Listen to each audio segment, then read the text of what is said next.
Project चाललेले आहे की अगदी सुद्धा आता सुरक्षेच्या बाबतीत सुद्धा कंपनी आहे, त्या कंपनीतले त्या गटात गेले, निंदे झाले, त्यांना सोडलं आणि जो सूरज ताठ मानेने आपल्या शिवसेनेत राहिला त्याला तुम्ही तुरुंगात टाकताय. हे सुद्धा मी जनता न्यायालयात घेणार आहे. हे जे काय यांचे बुरखे आहेत ना, ते मध्ये ते टीव्हीवरती आलं होतं, तो तोतला कोण,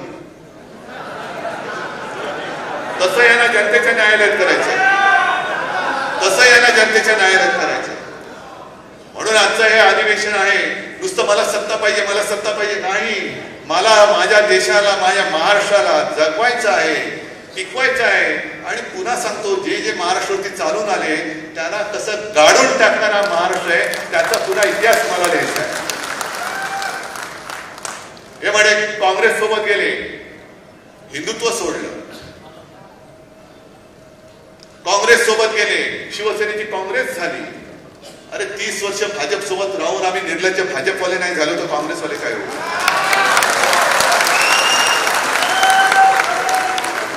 पण आज मुद्दामून, कारण मध्ये आदित्य बोलला होता ते बरोबर आहे, इतिहास उकरून जास्त काय होणार नाही, भविष्य घडवायला शिका, भविष्यात काय चाललेलं आहे.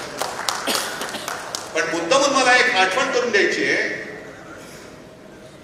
जे म्हणतात आम्ही हिंदुत्व सोडलं त्यांना सांगायचं, अरे तुम्ही तुमच्या पक्ष जो काही बदलला, जनसंघाचा परत घुसतात, म्हणजे जिकडे घुसतील तिकडे घुसायचं.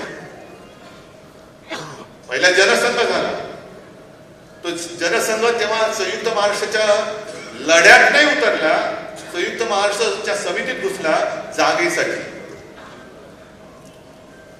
मुंबईसह संयुक्त महाराष्ट्र झालाच पाहिजे म्हणून तो एक महाराष्ट्रामध्ये काहूर उठलं होतं. म्हणजे अक्षरशः तुम्हाला सांगतो, लालबाग परळ वगैरे भाग सुद्धा तो असा पेटला होता. मोरारजीचे पोलीस हे त्या चाळींवरती अश्रुधुराच्या नळकांड्या मारत होते. आतमध्ये त्या अश्रुधुराचं नळकांड जायचं आणि अनेक महिला घुसमटायच्या, त्यांची तानी बाळं घुसमटायची. आणि असह्य झाल्यानंतर महिला काँग्रेसमध्ये नव्हत्या गेल्या, महिला आपल्या बाळाला घेऊन पोलिसांसमोर उभ्या राहिल्या आणि त्याने सांगितलं की असे लिहितात ना, समोरासमोर गोळी झाड, हे नामर्दाचं कान करू नकोस. पण त्या लढ्यामध्ये कुठेही भारतीय जनता पक्ष तर नव्हताच, जनसंघ नव्हता. आणि संयुक्त महाराष्ट्राची समिती ही पहिली कोणी फोडली असेल तर ती जनसंघाने फोडली, जागा वाटण्याचं भांडण करून. पण त्याच्या आधीचा जो काही जनसंघ आहे तो श्यामाप्रसाद मुखर्जींनी स्थापन केला. आणि म्हणून मी मुद्दामून सांगतोय, मला बोलण्याची गरज नव्हती, श्यामाप्रसाद मुखर्जींबद्दल आदर आहे.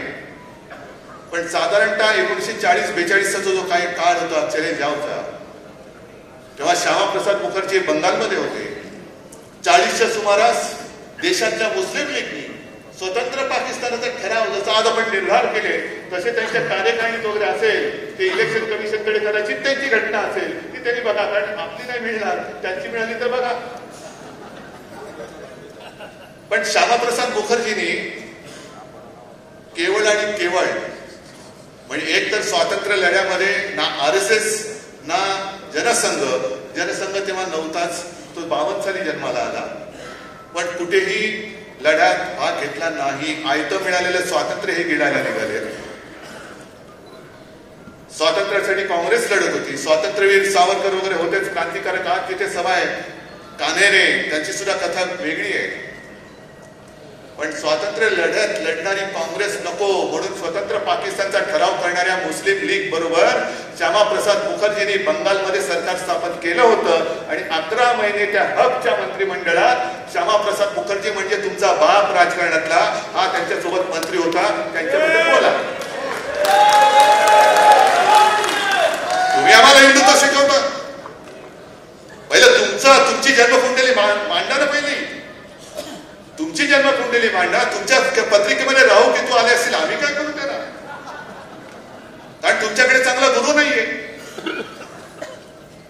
तर हे सगळं बघितल्यानंतर यांची लायकी काय ती कळते की कोणाच्या हातामध्ये. आणि मला सुद्धा थोडं पश्चाताप होतोय, कारण त्यावेळेला शिवसेना प्रमुखांनी हिंदुत्व म्हणून आपण आणि ते एकत्र झालो होतो भगव्यासाठी. त्या भगव्यामध्ये भेद करणार हे नालायक आहेत. भगव्यामध्ये भेद करतात, भगव्यामध्ये धुई मागवत आहे. ही सगळी अशी विचाराची झालेली वाताहत बघितल्यानंतर लोकांना सगळं गारठून टाकल्याने काय करायचं कळत नाहीये. नुसतं जय श्रीराम जय श्रीराम. अरे नुसतं जय श्रीराम बोलू नका. जय श्रीराम बोलणार असाल तर त्या रामासारखं वागा, तसं वागा.